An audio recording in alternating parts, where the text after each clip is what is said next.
Good morning friends. Rajasthan संगीत का नया टॉपिक स्टार्ट किया था। इसमें 4 पार्ट्स में मैंने वाद्य यंत्र कंप्लीट करवा दिए, वो भी डिटेल्ड और ट्रिक के साथ। डिस्क्रिप्शन बॉक्स में वो आपको मिल जाएंगे, वहां से विजिट कर लीजिएगा, नहीं तो आप प्लेलिस्ट से भी देख सकते हैं। अब राजस्थान संगीत की श्रृंखला में ही आज हम ये देखेंगे राजस्थान की लोक गायन शैलियाँ। देखिए, लोक गायन शैली तो राजस्थान में कौन कौन सी जो शैली है जिससे जो है संगीत गाया जाता है। ठीक है, तो करीब 4-5 शैलियां हैं, वो देख लेते हैं आज की इस वीडियो में।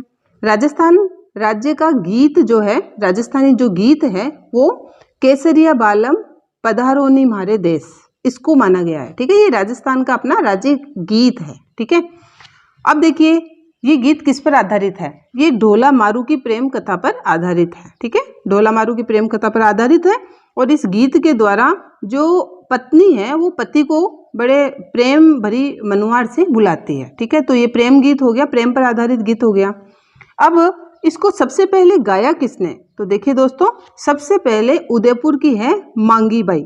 इन्होंने, मांगी बाई आर्य, जिनका अभी जो है स्वर्गवास भी हो चुका है, तो मांगी बाई जो उदयपुर की है, इन्होंने राजस्थान राज्य का प्रथम बार गीत गाया था। ठीक है, केसरिया बालम पधारोनी म्हारे देश, ये क्लियर।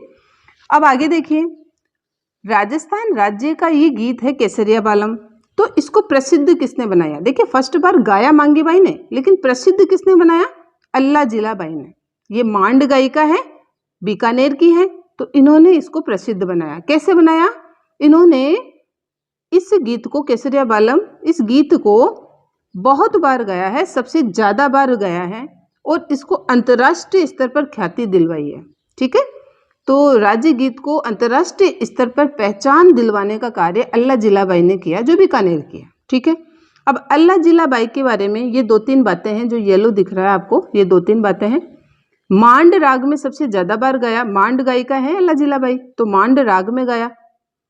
दूसरा है 1982 में पद्म श्री पुरस्कार प्राप्त हुआ था इनको। ठीक है, इन्होंने गाया ना राज्य गीत को, इतना प्रसिद्ध बनाया इंटरनेशनल लेवल पे, तो 1982 में इनको पद्म श्री अवार्ड दिया गया। और मरणोपरांत प्रथम राजस्थान का जो रत्न है, राजस्थान रत्न है, वो इन्हीं को ही दिया गया था 2012 में। ठीक है, मांड गायिका में। इसके बाद में अगर ये किसके दरबार में जो है ये गायिका का काम करती थी, तो ये गंगा सिंह जी थे, महाराजा गंगा सिंह, जो बीकानेर के थे। अब देखिए, ये खुद बीकानेर की है, तो महाराजा गंगा सिंह जो बीकानेर के थे, उनके दरबार में इन्होंने पहली बार ये गीत गाया था। और उसके बाद में इन्होंने इस गीत को इतना गाया कि इन्होंने इंटरनेशनल लेवल पर इसको प्रसिद्ध कर दिया। ये तो थी अल्लाह जिलाबाई और मांगी बाई, पहली बार इन्होंने गाया और प्रसिद्ध इन्होंने बनाया। ये तो थी छोटी सी नॉलेज हमारे राजस्थान के राज्य गीत के बारे में। अब हम 1 बाय 1 राजस्थान की लोक गायन शैलियां देख लेते हैं। ठीक है, तो राजस्थान की लोक गायन शैलियां देखिए, मांड गायकी, ये आप एक साथ देख लीजिए, मांगणियार गायकी, लंगा गायकी, तालबंदी गायकी और हवेली संगीत गायन शैली, ये 5 प्रकार की मुख्य शैलियां हैं राजस्थान में, जिसके अनुसार, जिसके थ्रू गीत गाए जाते हैं।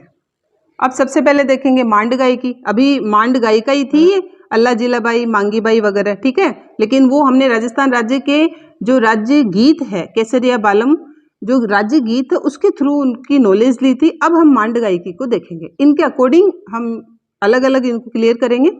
देखिए, मांड गायकी क्या है, ये शास्त्रीय गायन शैली है दोस्तों, मतलब श्रृंगार रसात्मक राग है, श्रृंगार के साथ ओज रस युक्त भी है। ठीक है, श्रृंगार के साथ उत्साहवर्धक ओज रस भी इसमें होता है। इसलिए अगर पूछा जाए ऑप्शन देकर कि श्रृंगार रसात्मक राग किस गायकी में है, तो वो मांड गायकी हो गई। क्लियर।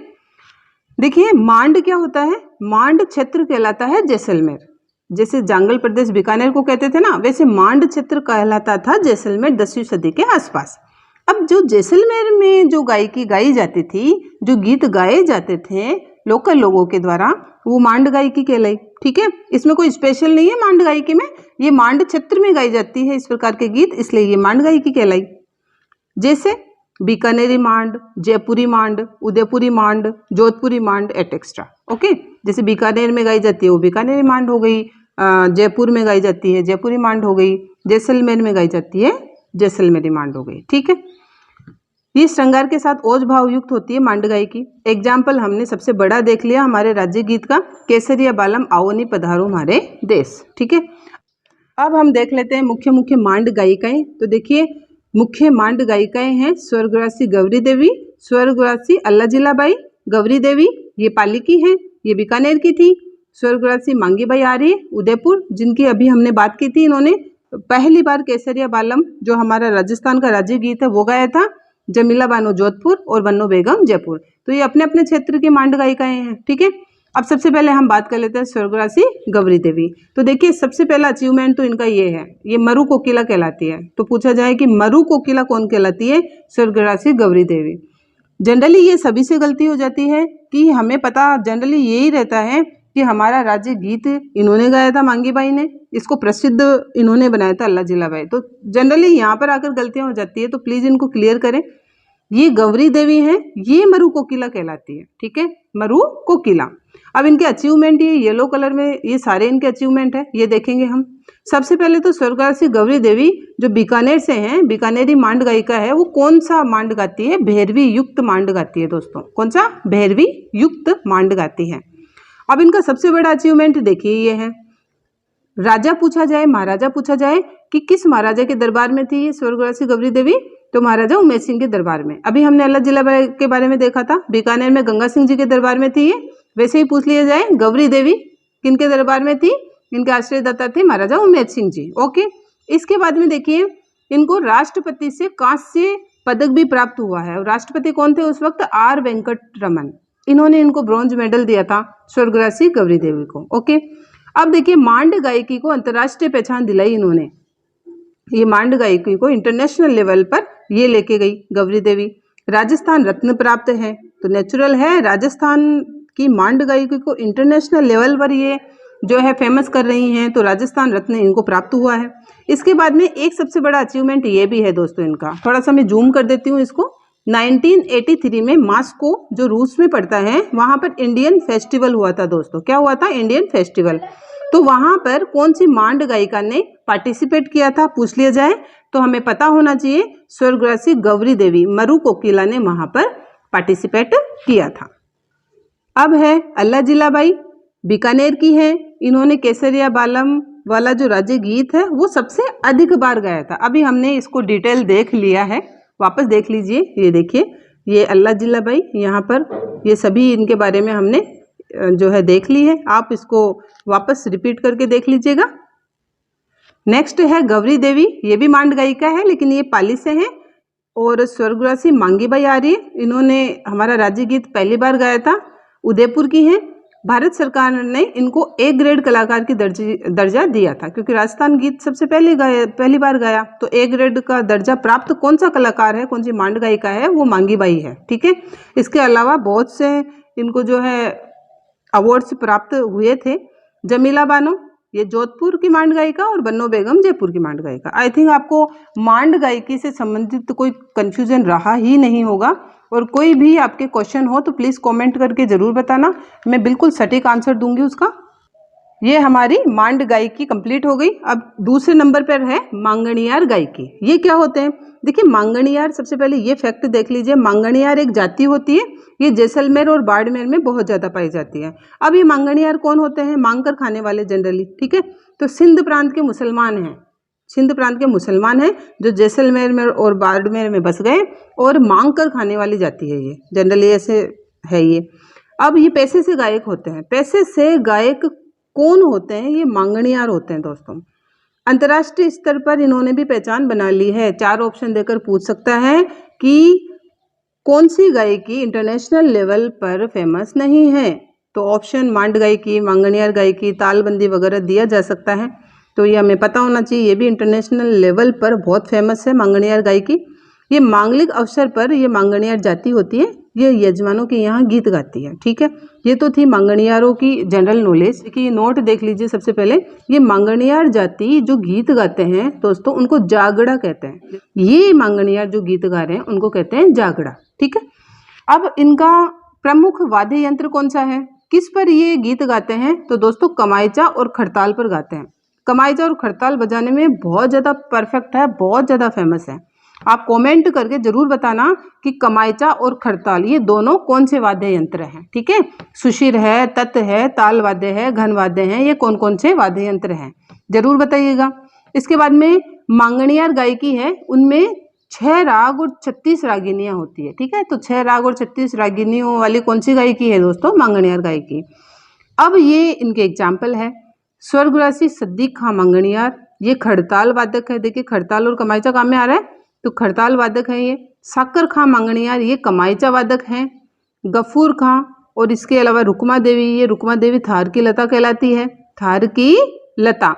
देखिए हमने ये देखा ना जैसलमेर और बाड़मेर में ही होते हैं मांगणियार, तो इधर थार आ गया ना, थार मरुस्थल, तो थार की लता रुकमा देवी। ठीक है, रमजान खां मांगणियार, ये ढोलक वादक है। तो ये क्लियर हो गए हैं हमारे। इसके साथ में देखिए सद्दीक खां मांगणियार का याद रखना आप, ये खड़ताल वादक है। इसके साथ में ही इनके नाम पर सद्दीक खां मांगणियार लोक कला अनुसंधान परिषद ये पूछ ली जाए तो देखिए दोस्तों 2003 से जयपुर में कार्यरत है। ठीक है, ये संस्था कहाँ पर है? इनके नाम से जयपुर में है। ठीक है, तो ये थोड़ा कंफ्यूज नहीं होना है। जनरली मांगणियार जाति है, मांगणियार गायकी हमको पता रहता है उधर थार के साइड में है ना, रेगिस्तान साइड में, जैसलमेर बाड़मेर। लेकिन इसका जो लोक कला अनुसंधान केंद्र है सद्दीक खां के नाम से, वो जयपुर में है। ठीक है, तो ये थोड़ा पूर्व पश्चिम वाली स्थिति हो गई है, ये थोड़ा ध्यान रखें आप।